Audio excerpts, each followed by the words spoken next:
জিনদের অভ্যাস হচ্ছে ওরা 24 ঘন্টার ভেতরে যে কোনো এক সময় হয় সাপ নয় বিড়াল, এগুলো হওয়াই লাগবে ওদের। এই জন্য রাতের বেলা অনেকে বের হওয়ার পরে কালো বিড়াল যারা দেখেন, সবগুলো কালো বিড়াল না, ওগুলো দুই একটা জিনও আছে। ওগুলো দেখলে আপনি একেবারে সরাসরি যদি দেখেন বলবেন আস্তাগফিরুল্লাহ অথবা লা হাওলা ওয়ালা কুওয়াতা ইল্লা বিল্লাহ। আর একটু বেশি পারলে আয়াতুল কুরসি পড়ে বুকে ফু দিয়ে নেবেন, নয়তো যদি দুষ্টু হয় আপনার একটা ক্ষতি করে দেবে। মুহাদ্দিস সাহেব নামাজ শেষ করার পরে ঘরের ভেতরে তাকিয়ে দেখলেন দুইটা সাপ খেলা করছে। পাশে গিয়ে বললেন, তোমরা যদি জিন হও চলে যাও, কারণ উনি জানে জিনেরা সর্পের রূপ ধারণ করে। একবার দুইবার তিনবার বলার পরে ওরা জায়গায় দাঁড়িয়ে আছে। উনি মনে করলেন এটা না সাপ হবে, ঘরের থেকে লাঠি এনে পিটিয়ে মেরে ফেললেন জায়গায়। এই জিনদের বাবা মা তাদের খবর হয়ে গেছে সন্তান কোথায়, অনুসন্ধান করতে করতে এসে মুহাদ্দিস সাহেবের ঘরের ভেতরে পেয়েছে। মুহাদ্দিসকে সহ দুইটা সন্তান মরা নিয়ে গেছে তার নিজেদের দেশে। জিনদের লক্ষ লক্ষ জিনেরা আছে, এটা তাফসীরে হাক্কানিতে পাবেন আপনি। আমি শিক্ষার জন্য বলছি। লক্ষ লক্ষ জিনদের সামনে জিনের পিতা ডাক দিয়ে বললেন, মুহাদ্দিস সাহেব, আপনি আমার দুইটা সন্তানের পিটিয়ে মেরে ফেলেছেন। আমি ইচ্ছা করলে কোরআনের নির্দেশ অনুযায়ী আপনাকে মেরে ফেলতে পারি। কারণ কেউ যদি কাউকে হত্যা করে তার তিনটা সুরত আছে। এক নম্বরে তাকে মেরে ফেলা লাগবে, দুই নম্বরে ওই লোকটা যদি জরিমানা দিয়ে দিয়ত দিয়ে তার পরিবারস্থ লোকদের কাছে ক্ষমা নিয়ে নেয়, এটার দ্বারাও তার মাফ হবে। আমাদের দেশে মানুষ হত্যা করার জন্য যে ফাঁসির অর্ডার দেওয়া হয়, 30 বছর জেল দেওয়া হয়, এটা কিন্তু কোরআনের নিয়ম না। জিনদের পিতা ডাক দিয়েছে, মুহাদ্দিস সাহেব, আমি কিন্তু আয়াত অনুযায়ী আপনাকে মেরে ফেলতে পারি, কিন্তু আমার একটা হাদিস জানা আছে, কোন সৃষ্টি যদি তার আকৃতি পাল্টিয়ে ফেলে তাকে মেরে ফেললেও কোনো গুনাহ নেই।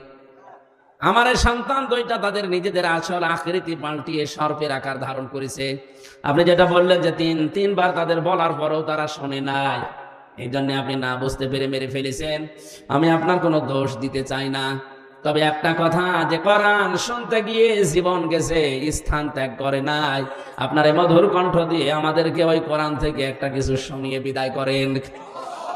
মুহাদ্দিস শাহ ওয়ালিউল্লাহ দেহলভী রহমাতুল্লাহ আলাইহি তার মধুর কণ্ঠ দিয়ে কোরআনের সবচাইতে সুন্দর সূরা যেটা সূরা রহমান তেলাওয়াত করে শোনালেন।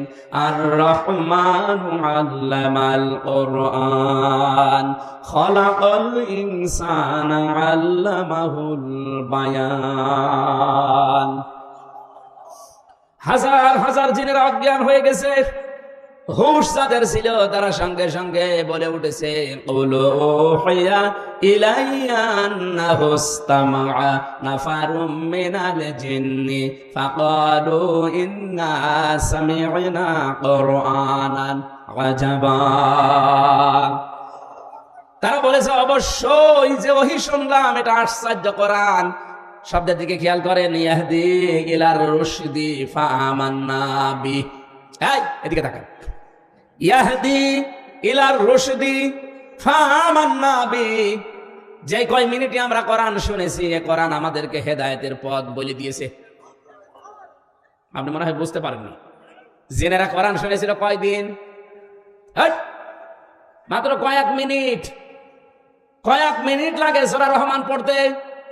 এই কয়েক মিনিট শোনার পরে তাদের সিদ্ধান্তের দিকে তাকান, ইয়াহদি ইলার রুশদি ফাআমান্না বি।